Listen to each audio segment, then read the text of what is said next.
Hello everyone, welcome to our channel Codify.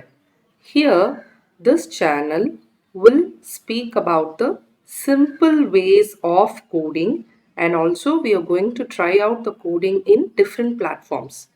So before looking into the coding and the platforms, we have to know some answers for some questions. Okay, so let us see the known questions first of all. So, why we want to code? What is the reason that everybody wants to code? So, coding means nothing but it is understanding the language of the computer. It helps us to understand the language of the computer.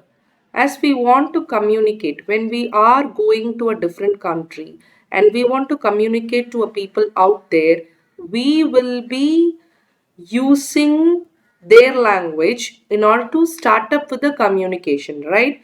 In the same way, computer is just a machine, right? So when we want to talk to a computer, we have to know the language of the computer. So this is where your coding is going to help you, and that is why we need to learn the coding. Hope you got the answers for the first two questions on the screen. And there are many coding platforms.